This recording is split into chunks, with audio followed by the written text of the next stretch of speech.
Hi there, this is Shauna from the Foiled Fox, and I am finally back with a new video. And I'm sharing a penny black. It's called stamp. It's called Resting. It has these wonderful birds and flower pots with the winter berries. It's perfect for this time of the year. It is a cling rubber stamp, which has a lot of detail. And I'm using a hot press 5x7 panel, and then I have a cream card base that is at Spellbinders Alabaster that matches that perfectly, so it's 5x7. Starting out with the hot press panel, I'm going to put some really delicate tape. This is sensitive tape that peels off easily. This is the purple tape you can get from the hardware store, or you can get the purple tape that we have in the shop. I'll have that in the supply list below.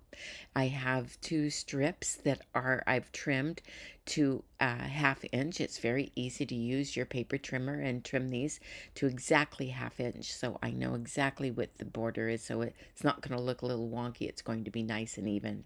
Taking a piece of just copy paper, I'm ripping it to come up with a little bit of a snowbank with my stamp and my panel in my stamp positioner. And I'm just kind of positioning this. I don't want to stamp the little ground area, the little horizontal line, because I'm going to have a snowbank. I want this to dip down a little bit more in the center, so I'm ripping a little bit more off, but still making sure that it stamps just below the berry on the left side, and it comes up a little bit higher on the right side. I don't want to, like I mentioned, to have that little horizontal line, ground line showing. And I only want to show the top part of the pots. I want the little bottom part of the pot not to show. Using Nocturne, I'm going to leave my mask in place now that I have it the way I want it, and I'm stamping it. Now you see that I didn't put the tape on the left and the right side of the panel, and it was so that I could stamp these berries, so I could stamp the stamp complete. It included the berries on the left and the right. But once I get this all stamped, and I'm using the Nocturne Versaclear ink, which is waterproof. And I'm just double checking this and making sure I have that right. I'm going to keep that piece of paper, my mask, so I'll use it later. And now I'm going to put on the 1/2 inch tape on all sides and just trim off the excess there. And so now I have it ready to go back, and it's for it ready to be painted. I'm using some distress inks. This is pumice stone, and then vintage photo, ground espresso, black soot, a drop of crackling campfire, and some rusty hinge, and then a drop of Uncharted Mariners.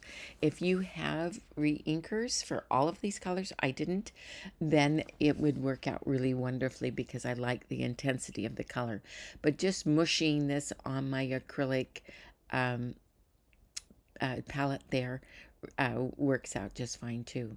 With a pencil, I'm very, very lightly sketching in my snowbank, and I'm going to make sure that I have kind of two levels, one in the back and one right along the edge of the bottom of these pots. And then starting with some dampening the first flower pot with some water, and then starting with vintage photo, I'm just going to add a light bit of color, and then I'll start to build on the color by adding some ground espresso and a little bit of black to make it a little darker. And I'm going to continue to just build up these colors. I like the rusty hinge, and I love the crackling campfire with it because, a terracotta pot has a great deal of orange in it. And just so I get the shading on the left side there, I'm using more black, and I'll use more ground espresso for the darker areas, a little bit of the pumice stone, and I'm keeping it where my lines are going pretty much horizontal. I do like to use a black Tombow pen to get into these areas that are close. I'm using a black one there, and I'll blend it out with some with a damp brush. I'm keeping very little um, of the water on my brush, just making sure it's just damp. Now going on to the next pot, we're going to do exactly the same thing, spreading the light first and then the light brown, and then adding in the ground espresso, a little bit of the black soot for the more shaded areas, as well as the ground espresso, and adding a little bit of the pumice stone and the crackling campfire and the rusty hinge. I'm using less of the rusty hinge because I'm really liking the crackling campfire a lot. So I'm just again going back with my Tombow brush and using that bullet tip, getting into those small areas and then blending it out with my damp brush. My last pot, just there in the back, it's going to get painted very similarly, making sure that I have some real shaded areas there because it is in the back. But I'm also leaving a little bit of reflection so that it has lighter areas too. That's true for all three of these pots. I'm just adding more, it's something you just kind of fiddle with until you get to the way you want it to look. Now, I just have that little bit of the Uncharted Mariner. I like this blue. I am adding a little bit of black to the top of the heads and the back of the bird. I could have done the bird in brown, so that would be pretty too. But I had so much brown with the pots, I decided with the birds I was going blue. There's so many ways you can go with the birds, but for now we're just doing the blue. I do like the Uncharted Mariner with a little bit of the black soot for the shading on the top of the heads and in some of the other detail of the bird. And then I'm using a crackling campfire for the breast part, and just adding some accent there and also leaving a lot of white as well. So I'm not coloring at all. I'm going to use a just a gray Tombow there just to kind of accent. Now I'm going to go on to these berries. I have an orange and a red Tombow. Doesn't matter which color you have. You just choose a red or an orange. The reason you can paint this, of course, with a brush, but this bullet tip is really easy to get into these small areas. And I really like that. That way I'm not going outside the lines. I'm just staying within the berry, and it's easy for me to do using the bullet tip. I do color them with orange and then go over them with red. Some just have red. Then I will add a little bit of black to them as well. Blend them out with a damp brush like I'm doing now. But just to add these red winter berries. Now the ones we have covered up with the tape, I'm not going to worry about right now. We can go back and do them. Here's the black. I'm just adding right at the base to some of these just to give it a little bit more contrast as well.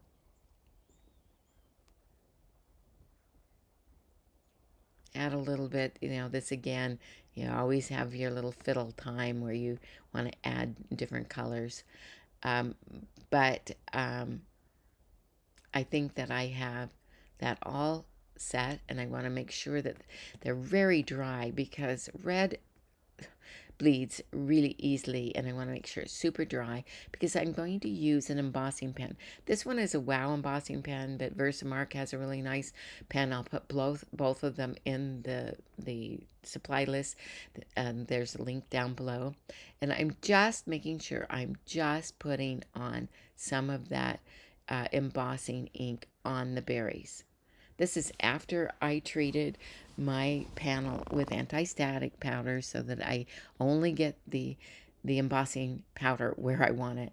And then using clear, this is clear embossing powder, I'm just sprinkling this on, and then I'm going to tap it off and um, then heat set it. This just gives a very slight gloss to the berries, but more importantly, when I go and do the background like I'm doing now with chipped sapphire, I've got my mask back again, and you'll see how I'm going to use it here.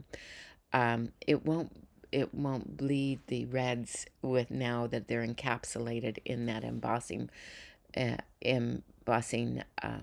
powder. And that way I can feel confident about getting near those berries, and I can actually go on top of them of the color, and it's not going to change anything. And you can see I'm using this mask to just move it around to create snowbanks and some depth. And don't be afraid to do this a little, just giving it a little bit of movement. Just should be sure you leave a lot of white. And then I'm making sure that the edges, all the way around, I'm going to make sure that the edges get a little bit of the chipped sapphire. Because once we peel off the tape, it's going to then reveal a really nice border.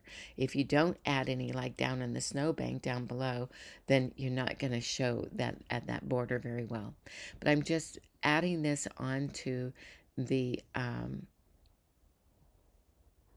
sky, and I notice my tape is coming up a little bit, so I'm just burnishing that back down, and I'm making sure that I don't overdo it on the blue, leaving a little bit of open space and light where I'm going to be putting the sentiment.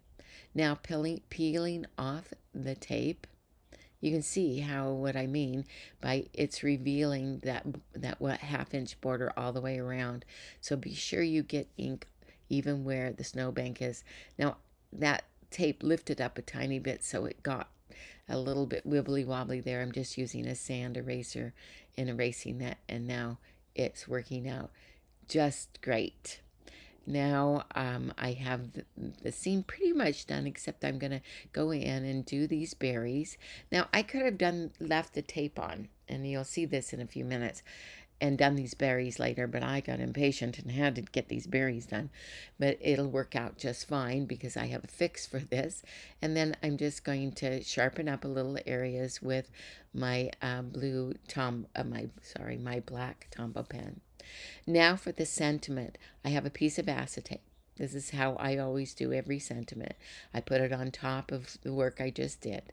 Then I have a piece of plastic grid that they use this a lot in quilting. You can get this in different places. And I just cut it to size to fit inside my stamp positioner. And that way I can position my stamp and see some lines in there. Then once I think that I have it straight, I take the acetate off and I stamp it for real. Now, one thing I want to really caution you is to not overstamp, because it will kind of make your sentiment a little bit blurry or a little too heavy in ink, and it's starting to get that way in the smaller letters. And so I'm not going to fill in the snowflake with ink. I'm going to use that little bit of a micron, micron Pigma pen.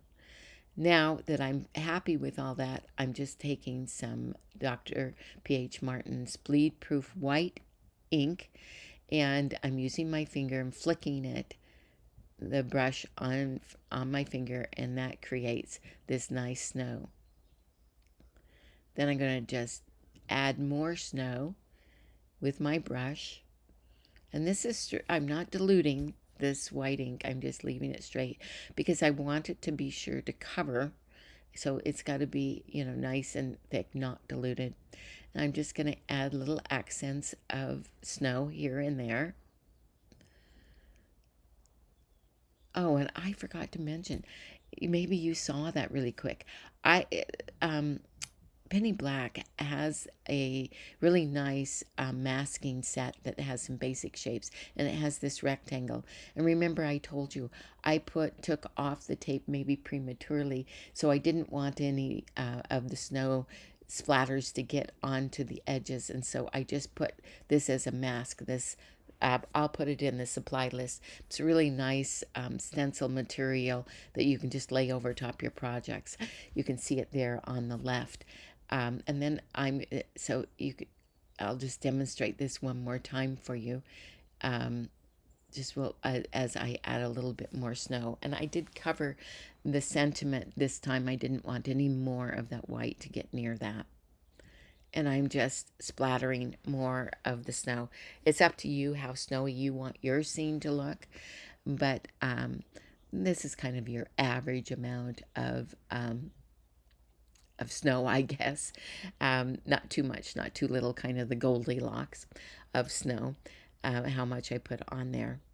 And now I'll take that mask off, which is very handy, by the way, very handy for making borders too. And I've got some very fine glitter, and I just sprinkled it on there, and it's going to adhere only where I had that white ink. And I really, really like that, just that little bit of sparkle, hard to see with the camera. I let it dry really, really well before I went to this step that you're seeing right now. Now, because the hot press paper is not that thick and it gets a little bit wibbly wobbly and I want it to lay flat, I took a really heavy piece of cardstock that was the same size and I'm adhering it to it. And then I'm going to add it to my card base. Just that adding that little bit adds a little bit more of, flattens out your paper and it makes it a little bit more stout.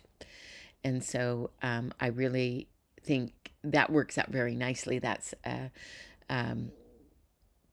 nice tip that I know Yana uses a lot, and I really like how it really flattens out if you need to flatten out your panel and you don't want a lot of bulk. Just add a really stout, heavy cardstock in the center and then add it to your card base. And there we have it. There is our wonderful scene, and I think it's just so sweet, and it's great for winter. It's great for the holiday time. And so this is one of my favorite times, and doing something like this is just something that I just love to do. I hope you enjoyed it. If you did, please give us a thumbs up, and if you haven't already, please subscribe. And then just very quickly, I used the Penny Black resting stamp, the Penny Black When Snow Falls sentiment stamp. I used that those masks plus some distressings. Everything will be in that link down below for the supply list, so check that out. Thanks again for joining me, and I hope to see you next time. Bye.